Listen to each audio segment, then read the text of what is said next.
Bonjour à toi, aujourd'hui je voudrais te parler de la Belgique. Bon, en même temps, la Belgique et la France c'est très connecté, de toute façon on est en Europe. Nous en plus à Bruxelles, capitale de l'Europe, donc on est bien servi. Alors je ne sais pas si tu es au courant, en tout cas que tu lis régulièrement les infos ou pas, mais on a un Premier ministre, Bert De Wever, pour ne pas citer son nom, que personne, d'ailleurs dont personne n'a voté.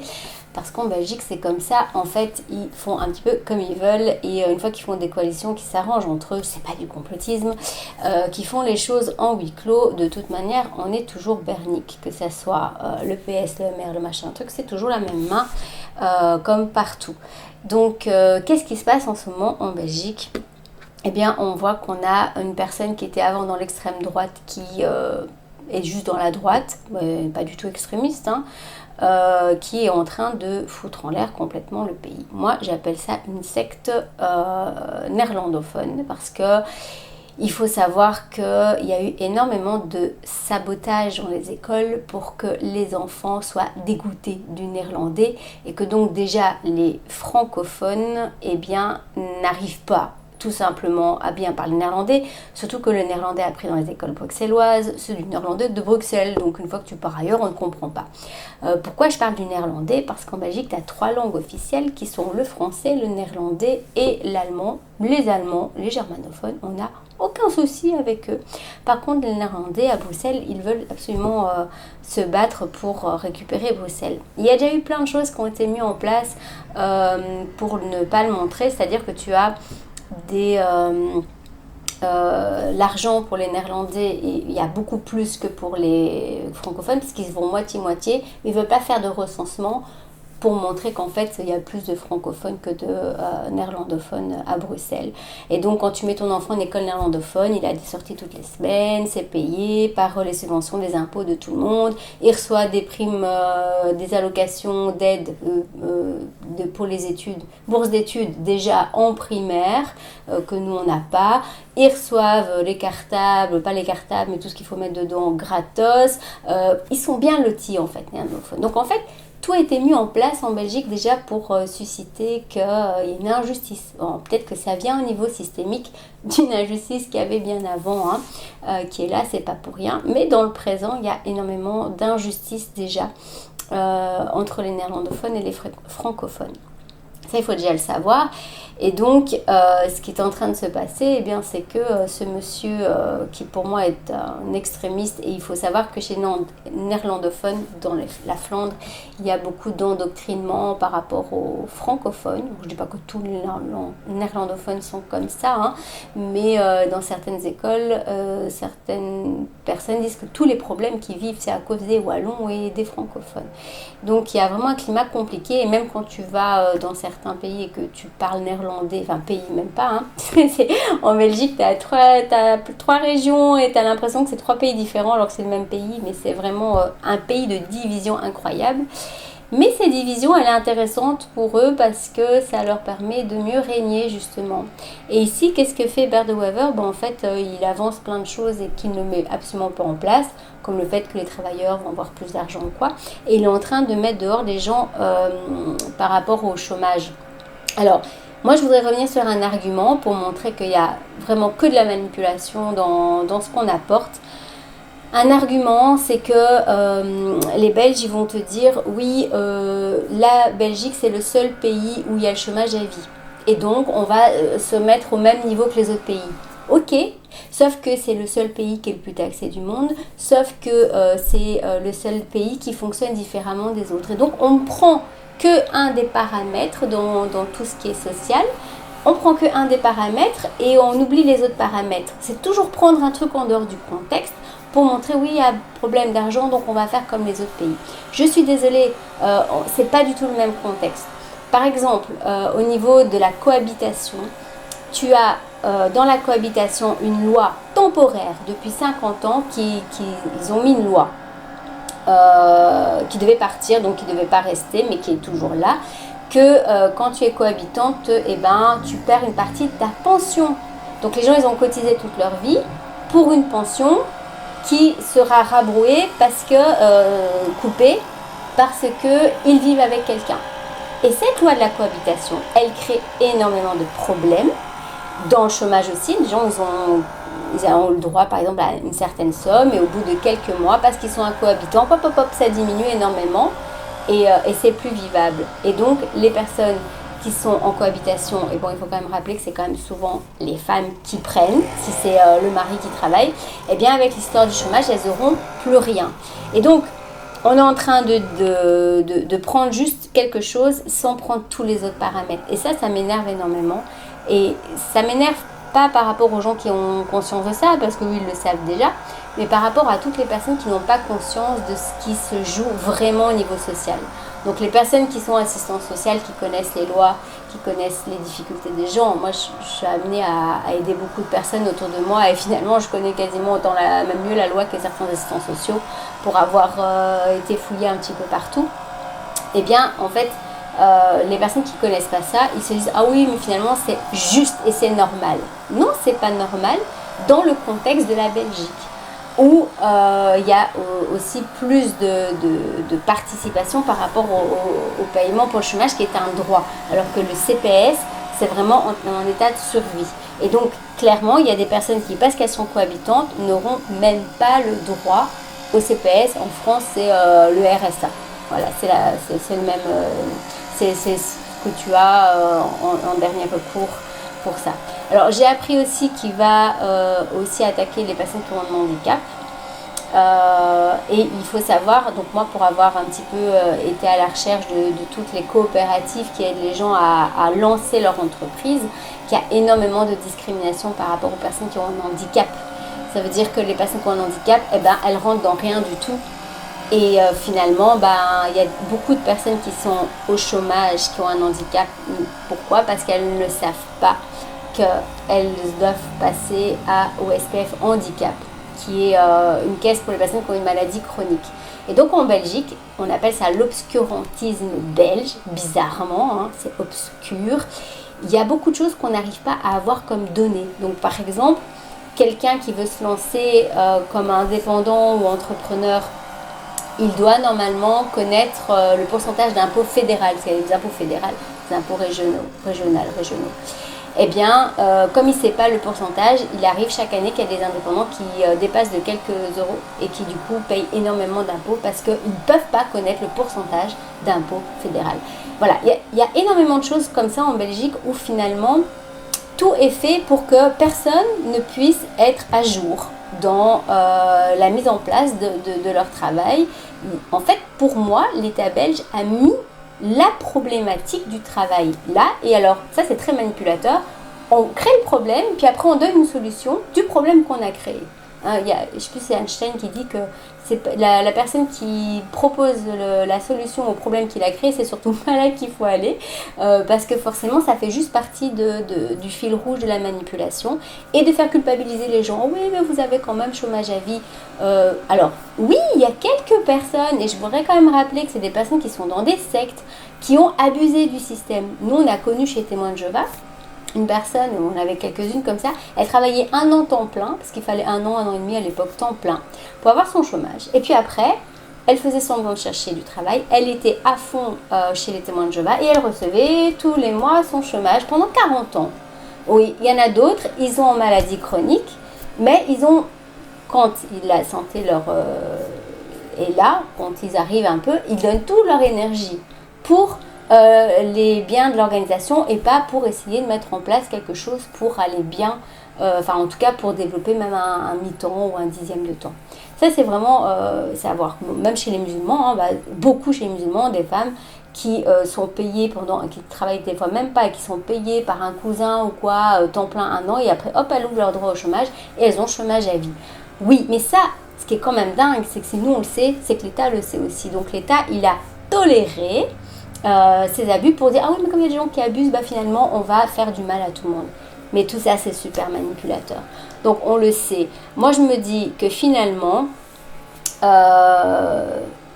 pas si mal que ça, que le manipulateur étatique, alors, on parle de Bart Wever, pour moi c'est un pantin, hein, c'est même pas lui qui fait les lois, à mon avis tout ça c'est déjà dirigé bien plus haut, bien plus au niveau européen.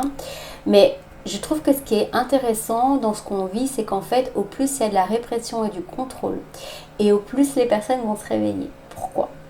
Parce qu'en fait, tu sors pas de la manipulation quand tout va bien. Quand tu es dans le système, et trop boulot dodo, que tu as ta petite maison, ton machin, tout ça, que tout va bien, que tu as tes petits loisirs, pourquoi tu vas t'éveiller à quelque chose? Tu n'as pas de souffrance. Quand on commence à t'enlever des privilèges, à te culpabiliser, à te demander de travailler malgré le fait que c'est le travail qui t'abîme finalement, parce qu'il y a des gens qui travaillent au bout de 20 ans, leur épaule est foutue, machin et tout, et on leur dit pas non plus que c'est un comment dire, un handicap lié au travail, du coup ils font pas ce qu'il faut au niveau des assurances, et puis voilà, ils tombent à la mutuelle, et puis au chômage, et puis plus rien, et puis voilà, on mange l'énergie des gens, on vampirise l'énergie des gens, et après on leur dit, une fois qu'on n'a plus besoin d'eux, c'est très comme ça dans les sectes aussi, on t'a bien utilisé, une fois que j'ai plus besoin de toi, tu vaux plus rien, et encore même je te critique. Et on oublie tout ce que la personne a fait avant. Donc moi je me dis que finalement, au plus on va dans la répression et le contrôle, et au plus il y a des personnes qui vont se réveiller, ça fait partie de ça. Donc quand dans l'emprise, tu le conscientises, et c'est humain, il n'y a pas de jugement à avoir par rapport à ça, c'est quand tu as plus d'inconvénients que d'avantages. Donc moi je me dis, si les personnes, elles comprennent que l'État n'est pas là pour eux, mais pour les utiliser comme des robots, comme des choses dans l'économie, à un moment donné, le corps il va pas tenir, les gens ils vont tomber malades, ils vont être en précarité, et là ils vont commencer à avoir du temps pour comprendre les choses. Voilà. Donc quelque part, dans tout système, il faut qu'il y ait un extrême, un effondrement, et donc pour moi, finalement, en étant comme ça, cette personne, elle rend service à la conscience planétaire. Donc voilà, moi je trouve que c'est pas mal, mais ça va pas être facile. C'est clair que ce soit moi ou d'autres personnes autour de moi, on est tous touchés par ça, on se pose des questions. Et ça nous fait travailler aussi nos peurs, notre sécurité intérieure, notre confiance, notre solidarité aussi. Donc quelque part, je pense qu'il y a toujours moyen de voir le positif derrière, tout en accueillant bien sûr les difficultés qu'on est en train de vivre et en se remettant en question par rapport à ça. Et par rapport au travail, moi ce que je trouve aussi très manipulatoire, c'est qu'à l'heure actuelle où il y a l'intelligence artificielle qui prend le travail des gens, moi j'ai des personnes qui sont traducteurs, qui me disent je ne trouve plus de travail du jour au lendemain, ils croulaient sous les demandes du jour au lendemain, ils n'ont plus rien. Et ils se retrouvent, puisque souvent c'est des gens qui étaient indépendants, ce qu'il faut dire qu'indépendant c'est encore plus à la botte de l'État que salarié. Et tu payes, et le jour où tu n'as plus rien, moi je connais des gens qui ont travaillé 40 ans indépendants, à cause de 6 mois de manquement, ils n'ont même pas leur pension ni rien. Donc ils doivent attendre, ils n'auront pas assez de leur pension, ils se retrouvent au CPS, donc au Centre Public d'Aide Sociale, alors que pendant 40 ans ils ont travaillé temps plein, ils ont payé énormément de TVA, énormément d'impôts. Et voilà, il y en a même, ils ont eu 6 mois, 9 mois avant de recevoir 1 euro de l'État belge. Donc la reconnaissance quand tu as besoin d'eux, elle est de moins en moins là. Alors pourquoi mettre autant de loyauté? Parce que c'est beaucoup ça, la loyauté du système. Je pense qu'elle va s'effondrer parce que finalement, on est nous loyal tant que dans le donner-recevoir, on a quelque chose qui est quand même juste et équilibré. Mais du moment que ça se déséquilibre de plus en plus, quelles sont les raisons d'être loyal? Et beaucoup de personnes, il faut savoir qu'en Belgique, donc en plus de l'intelligence artificielle qui est en train de prendre beaucoup de travail, mine de rien, à gauche, à droite, en Belgique, il y a beaucoup de gens qui travaillent au noir. Je dirais même entre nous, quasiment toutes les personnes qui tiennent le coup, elles sont obligées de passer par là. Et quelque chose de très, très, pour moi, encore manipulatoire, c'est que quand quelqu'un est attrapé, ou même quand on fait un contrôle en tant qu'indépendant ou quoi sur ses revenus, ses recettes, tout ça, le juge estime toujours, ça c'est dans la loi, que la personne a une caisse noire, encore maintenant. Et donc la personne elle est pénalisée avant, même si elle a tout déclaré. Donc à ce moment-là, voilà, il faut se dire que l'État fait en sorte que les gens sont obligés de faire du travail au noir pour dire qu'ils sont fraudeurs. Quand on entend tout ce qui est en lien avec le blanchiment d'argent, soi-disant, on a bien compris que c'est du contrôle. Alors moi je te propose de regarder le film hérétique si tu veux comprendre. Et c'est pas facile à regarder si tu es sensible, en tout cas de ne pas le regarder le soir. Mais je trouve vraiment incroyable ce film pour comprendre comment fonctionne le contrôle. Là, c'est plus par rapport aux croyances religieuses. Mais en fait, voilà, croire que l'État nous veut du bien, c'est aussi une croyance. Et c'est beaucoup connecté au système familial aussi, ces loyautés. Donc moi, je t'encourage à travailler ton système familial si tu veux aller vers des libérations étatiques. Et alors, pour finir, j'avais deux choses que moi, je voyais qu'on peut mettre en place. Alors, je ne donne pas de solution dans le sens où je ne vais pas mettre ça en place, moi. Moi, je l'ai déjà, une des deux choses, j'ai déjà mis en place pour moi dans ma vie. Et donc c'est un peu une idée que je lance. Il y a des gens qui se sentent l'âme du leader ou de le faire chacun individuellement. Ça peut être chouette, en tout cas la première. La deuxième, ce sera un peu plus compliqué. La première, c'est d'arrêter de faire du bénévolat. Je vais t'expliquer pourquoi. Moi, depuis toute petite, chez Témoin de Jéhovah, j'ai été bénévole malgré moi, parce que je faisais du porte-à-porte, je devais ramener des adeptes, construire les salles du royaume qu'après eux, ils revendent. Construit, c'était gratuit. Faire énormément de choses pour l'organisation des Témoins de Jéhovah. Et quand je suis sortie, j'ai fait beaucoup de bénévolat pour aider les gens à sortir de l'emprise. Et je ne le regrette pas du tout, parce que ça m'a apporté beaucoup. C'était un bénévolat conscient. Et maintenant, je sors du bénévolat pour... donc, quelques trucs qui sont toujours bénévoles, qui sont le soutien de l'accompagnement à la sortie d'emprise dans l'urgence, d'une secte, d'un manipulateur. Après, tout ce qui est thérapeutique, ça c'est payant. Et donc j'en sors, mais je garde ce qui est juste pour moi au niveau, ce que moi j'estime pas être du bénévolat, mais plutôt ma gestion de projet, tout ce que je mets en place. Et pourquoi je parle de ça? Parce qu'en fait, si on faisait une grève des bénévoles, ne serait-ce qu'une semaine, même 3 jours, en Belgique, eh ben, tu verrais que le système s'effondrerait. Alors quand je parle du bénévolat, c'est toutes les formes de bénévolat. Parce que dans les écoles, oui, est-ce qu'il n'y a pas une maman qui peut venir aider là? Est-ce qu'il n'y a pas ci? Est-ce que vous ne pouvez pas repeindre ça? Est-ce que vous ne pouvez pas aider là et là? En fait, quand tu regardes comment fonctionne le système en Belgique, le nombre de personnes dans les hôpitaux qui font du bénévolat, ce sont tous des emplois, tout de l'argent qu'on gagne sur la non-création d'emplois. Donc ok, si on enlève tous les bénévoles, moi je peux te dire franchement, il y a de l'emploi pour tout le monde. Tu peux même mettre mi-temps tout le monde et ton autre mi-temps pour faire autre chose et on est tous payés mi-temps, plein temps et on fait un mi-temps, ce serait très bien. Donc en fait, si l'État il voulait vraiment donner du travail à tout le monde, dans le respect de nos valeurs, tout ça, franchement, il y a. Moi, j'ai pas de doute là-dessus. Mais forcément, comme ils ont créé le bénévolat, ils ont créé des articles 60 où c'est des gens, ça va plus exister forcément, qui avaient un chômage, qui n'avaient pas le droit au chômage. Et donc, ils étaient payés très peu pendant 1 an et demi juste pour retrouver leur droit au chômage. Non, ça ne servira plus à rien. Il y a des gens où on demande de faire des choses pour payer 4 € de l'heure. Et là il n'y a pas d'impôt et c'est en plus de leur chômage. C'est pas du travail au noir, non, c'est l'État qui a créé un truc qui est légal. Mais en fait c'est l'exploitation, hein. On exploite et après on dit il n'y a pas de travail. Donc il faudrait peut-être leur rappeler ça aussi. Donc appel à la grève du bénévolat. Moi c'est une idée que j'ai. En tout cas moi je ne veux plus faire de bénévolat pour quelque chose d'extérieur à mes projets. Ça c'est clair. J'en ai fait encore beaucoup il y a 6 mois. J'ai fait un burn-out, j'ai dit maintenant ça suffit. Et puis l'autre chose, ça c'est là il faudrait être à plusieurs. Quand j'étais en France, j'ai roulé 1000 km. Et quand tu roules, tu vois tous les champs agricoles qui sont utilisés pour les animaux, pour faire du lait qui est très mauvais pour nous et pour consommer énormément de viande. Tu te dis si on enlèverait énormément de ça et qu'on donnerait cette terre aux gens et qu'on ferait de la permaculture, on n'aurait même plus besoin d'importer pas mal de nourriture.